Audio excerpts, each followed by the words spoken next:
Para ulama mazhab Maliki ngendika membaca Al-Qur'an di pemakaman hukumnya makruh.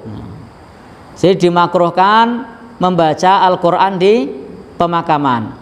Sebab Nabi memberi isyarat la taj'alu buyutakum maqabira. Jangan jadikan rumah-rumah kalian seperti kuburan. Nah, ini isyarat dari Nabi Shallallahu Alaihi Wasallam supaya kita membaca Al-Quran di rumah dan jangan jadikan rumah seperti kuburan. Berarti kuburan bukan tempat membaca Al-Quran. Nah, kuburan bukan tempat membaca Al-Quran. Termasuk Bapak Ibu ingkang minulya, pada saat ziarah kubur tidak perlu membaca Al-Quran. Ora perlu nggawa Al-Baqarah, tidak perlu bawa yaitu tidak perlu bawa Al-Baqarah, tidak perlu bawa Al-Waqiah, tidak perlu bawa Ar-Rahman, tidak perlu bawa itu semua. Lalu kemudian membacanya di sana. Kenapa? Nyuwun sewu, karena sebagaimana yang dikemukakan oleh Imam Nawawi rahimahullah ta'ala, bahwa amal orang yang masih hidup yang sampai kepada orang yang meninggal dunia itu adalah doa dan sedekah. Adapun membaca Al-Quran, sholat dan lainnya itu tidak sampai. Yang sampai adalah doa dan sedekah. Sehingga tidak perlu kemudian nyun sewu membaca Al-Quran lalu dikirimkan pahalanya. Padahal kita tidak tahu bacaan kita itu ikhlas atau tidak, berpahala atau tidak. Yang dibolehkan itu adalah mendoakan. Jadi kalau mendoakan boleh.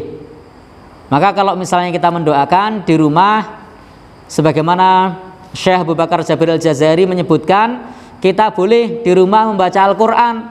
Setelah itu kita berdoa, ya Allah, ampunilah kedua orang tua saya. Setelah kita membaca Al-Quran. Jadi ini doa. Nah, itu boleh. Jadi bukan mengirimkan pahala, tetapi berdoa. Dan membacanya bukan di kuburan. Tetapi juga tidak perlu kemudian mengundang orang banyak, undang wong akeh, terus baca bersama-sama, atau bahkan nyun sewu baca satu-satu 30 orang, tidak begitu. Maka silahkan Bapak Ibu yang dipermuliakan Allah Subhanahu Wa Taala, banyak amal yang nanti akan bermanfaat bagi orang yang sudah meninggal dunia. Yang disepakati seluruh ulama mazhab adalah kita bisa bersedekah. Tentu sedekahnya kepada orang yang masih hidup, bukan sedekah untuk yang sudah mati. Jadi tidak benar kalau kemudian ada orang yang lalu simbahnya sudah meninggal dunia, lalu kemudian dibelehke wedhus nggopo sedekahe simbah. Nah, lalu maksudnya ini untuk disedekahkan kepada simbah, ini tidak benar. Nah, jadi orang yang sudah mati tidak membutuhkan daging kambing. Orang yang sudah mati tidak butuh daging ingkung. Kalau nyun sewu sodakoh kepada orang yang masih hidup boleh. Jadi silahkan misalnya ada orang yang lagi pada gotong royong misalnya, lalu kita tahu lagi gotong royong, bisa rembukan sama Pak RT. Pak RT, sesuk kulo nyokong wedhus telu, oleh. Nah, itu boleh.